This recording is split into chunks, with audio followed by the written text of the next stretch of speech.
Entah setan apa yang mempengaruhi Malin. Ia terbuai oleh sentuhan Tuan Park. Tubuhnya merapat ke arah Tuan Park, seolah ia kembali ke masa lalu, di mana ia dan Tuan Park menjalin kisah terlarang. Ia kembali mengingat masa itu, ketika pertama kali ia bertemu Tuan Park. Saat itu, Malin masih duduk di bangku SMA kelas akhir. Malin ditolong oleh Tuan Park ketika sedang diganggu oleh beberapa pemuda di pinggir jalan. Malam itu Malin pulang dari tempat kerjanya.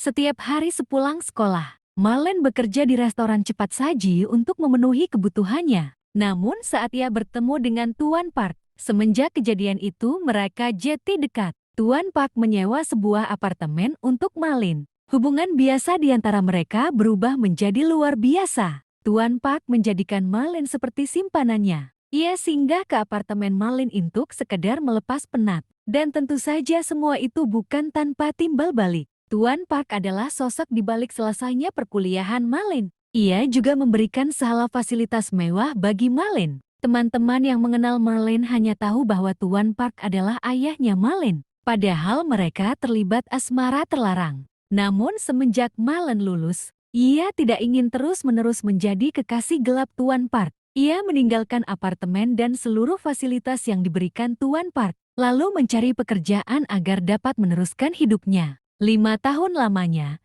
ia terpisah dari Tian Park. Namun kini takdir membawanya bertemu kembali dengan Tuan Park. Dan kini mereka kembali bermesraan, seolah melepas rindu yang lama tersimpan. Dalam keadaan ini, tiba-tiba dari luar ruangan terdengar suara Minwoo memanggil Malin. Rupanya ia sedang mencari Malin. Tuan Park dan Malin segera melepaskan diri satu sama lain. Untung saja Tuan Park sempat bersembunyi di balik pintu. Minwoo tiba-tiba masuk dari arah luar. Ia pun berkata, "Kau dari mana saja sayang? Aku dari tadi mencarimu." Malin menjawab, "Aku di sini. Sepertinya aku tersesat di rumahmu. Persis seperti aku tersesat di hatimu." Ucap Malin manja sambil memeluk Minwoo dari belakang. Itu tentu saja bukan pemandangan yang ingin dilihat Tuan Park. Ia melihat dengan cemburu dari balik pintu. Ia lalu pura-pura masuk ke dalam ruangan dan berkata kepada Minwoo, "Anakku, kau di sini rupanya,